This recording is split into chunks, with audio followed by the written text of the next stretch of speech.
Mă bucur să vă reîntâlnesc. Sunteți, ca să zic așa, un producător cu tradiție în România și la această expoziție ați venit cu noutăți. Și înțeleg că această căsuță de grădină e una dintre ele. Așa este și eu mă bucur să vă reîntâlnesc. Cred că ne cunoaștem de 10-15 ani de la expozițiile care au avut loc. Noi suntem o societate cu o vechime mare, 31 de ani. Exact, și cu tradiție în industria lemnului și numai în lemn am lucrat de 31 de ani. Cum v-a venit ideea cu căsuța? Cu căsuța mi-a venit ideea, aveam pescari în societate care își doreau o căsuță unde să pescuiască. Mai am și artiști în societate care vreau să picteze. Și atunci am zis, hai să fac ceva pentru ei și pentru noi toți, să ne odihnim. Și practic e prima căsuță de acest gen model adaptată pentru noi, românii. Pentru noi românii și este formată din panouri interschimbabile. Adică, dacă noi vrem în zona aceasta un panouri de sticlă, le luăm de acolo, le punem aici. Ce frumos. Dacă dorim în locul acestor panouri care sunt din șipci să punem tot sticlă, luăm panourile și le schimbăm. Deci sunt interschimbabile, se pot lua din zona asta, se pot muta pentru că sunt interschimbabile. V-ați gândit și la un fel de standardizare, adică să o faceți așa ca produs care poate fi livrat și omul să și-l monteze singur? Da, și-l montează singur. Această căsuță se montează în 2 ore. De 2 persoane, în 2 ore montează această căsuță să aibă turnată partea de jos din beton. Din beton poate să fie, dacă nu e beton, să fie pavele? Pot fi și pavele, indiferent, dar să fie o suprafață plană pe care se așează această căsuță. Și ăsta este standardul nostru, care, în funcție de fiecare client, se poate modifica. Nu se pot modifica dimensiunile panourilor, ci omul ne spune, vreau doar panouri din sticlă, vreau panouri din lambrisate, vreau panouri din șipci.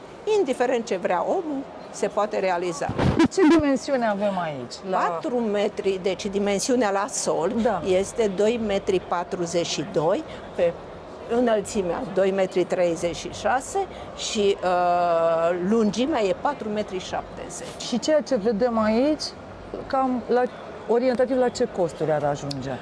Eu vă pot spune în euro, depinde de curs. Da, în jur de 3.100 de euro cu transport și montaj în România. E foarte bun prețul. Excelent. Asta include tot și acoperișul? Fără partea de sus. De învelitoare. De învelitoare. Dar structura tot? Tot include. Cât timp durează de la comandă până la livrare?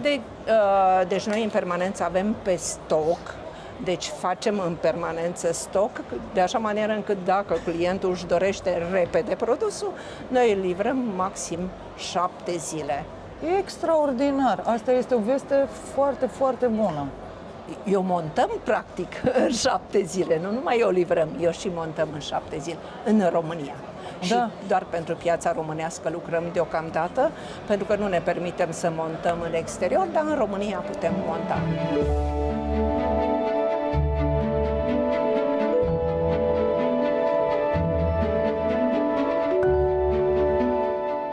Eu mă bucur din tot sufletul și vă felicit că v-ați gândit în primul rând la piața din România, pentru că majoritatea producătorilor români se gândesc în primul rând pentru piața externă. De exemplu, după acest târg, montăm o căsuță în București. O doamnă și-a dorit să aibă căsuța ei în București și am zis, da, doamnă, o montăm, vine de la noi din fabrică și o montăm la dumneavoastră săptămâna viitoare. Practic, asta este și o modalitate foarte bună de a înlocui un foișor, corect? Exact. Și pe lângă asta, pentru perioada de iarnă se poate izola. Da. Sunt costuri, dar nu mari. Se poate izola de așa manieră încât și iarna să avem 16-17 grade în interior.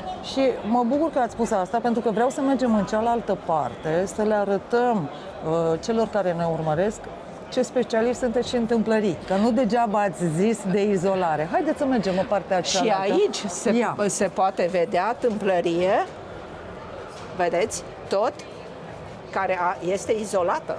Da. Se poate, această tâmplărie face ca să nu fie temperaturi mari, adică minus iarna. Să nu fie diferențe foarte mari afară, interior.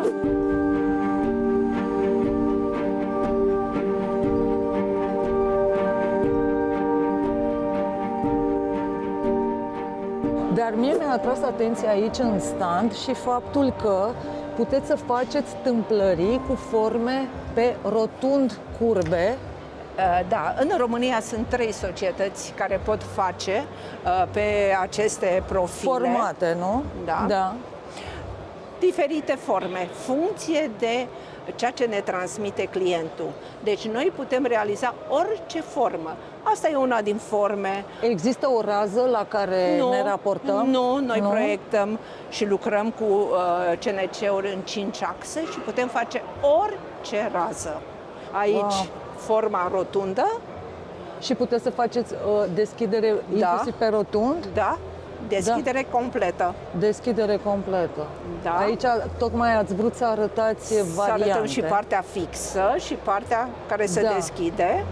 Aici, de exemplu, avem o ușă de exterior, tot așa, cu o formă atipică, care are 2 culori. Nu știu în ce măsură veți observa culoarea de pe partea opusă, dar deschidem și ne putem uita. Pe aici nu, pe aici, partea opusă. Pe aici, dacă nu vedeți, haideți să vedeți aici. Da, e un galben. Da? Este culoarea natură a lemnului. Da, eu am observat-o doar dintr-o parte, dar știți ce, asta este fascinant, faptul că puteți să faceți uși de exterior din lemn. Toată feroneria noastră și tot sistemul nostru este sistem nemțesc. Adică IV68, care înseamnă această grosime a profilului de 68, 78, grosime de profil de 78 sau 92, grosimea asta de profil să fie de 92. Feroneria toată este nemțească. Noi lucrăm pe sistemul nemțesc. Utilajele noastre toate sunt nemțești. Ce vreau să vă întreb, la capitolul tâmplării, că e ușă de exterior, că e tâmplărie pentru ferestre, cum se procedează? În ce fază ar trebui cineva care își face singur casa, fără un specialist, fără un arhitect sau un designer, ar trebui să vă contacteze? Deci când dorește, probabil chiar în partea de început, pentru ca să știe... Partea de început înseamnă înainte să ridice ceva. Înainte să ridice și noi îi facem oferta, înainte să ridice, are un plan de tâmplărie, ne-l transmite, noi îi facem oferta ca să știe omul la ce costuri se înhamă. Ce cheltuială are cu tâmplăria respectivă. Deci noi facem, din momentul în care ni se solicită, noi în 2-3 zile transmitem oferta omului. Iar la uși de exterior, care sunt etanșe și foarte personalizate, cât timp durează până când omul acceptă oferta și ajunge să o aibă? Deci din momentul în care noi transmitem oferta imediat ce ne-o solicităm, din momentul comenzii lui ferme, noi realizăm produsul în 21 de zile, pentru că există perioade în care trebuie să ținem vopseaua la uscat, în care avem anumite faze. E foarte bun termenul. 21 de zile, și eu zic că noi... Când am început, ceream oferte nouă, nu ni se transmitea oferta în 21 de zile. Dar realizarea destul de greoi. Suntem de peste 30 de ani pe piață. Producția de uși și linia noastră tehnologică am realizat-o pentru că am făcut o casă la care n-am reușit timp de 6 luni, casa mea personală, de 6 luni să-mi fac tâmplăria și atunci m-am supărat și am zis de ce? Eu nu știu să fac uși și ferestre. Așa am reușit și ne-am dotat cu utilaje noi, cu linie modernă. Vă invităm la noi să vedeți Fabrica. Fabrica pe care o puteți vedea și pe site. Așa e. Să știți că eu am fost la fabrica dumneavoastră, dar nu erați acolo. Mama mea locuiește la Stânceni și sunteți foarte aproape. Da, am dat cu ochiul. Da, vă invit acum Da, când... că v-ați retehnologizat, Da. dar vreau să vă felicit pentru că dintr-o asemenea supărare faceți trebuie să astfel de fie o lucruri supărare calitative. la noi femeile trebuie să fie o supărare ca să ne mobilizeze. Vârsta mea nu e chiar, e un pic înaintată, dar E o vârstă a înțelepciunii. încă lucrez și lucrez din plin. De la 4 dimineața până la 19 seara sunt prezentă în fabrică. Vă felicit din tot sufletul. Hai să mă laud și eu. Foarte bine. Da. Vă felicit din tot sufletul.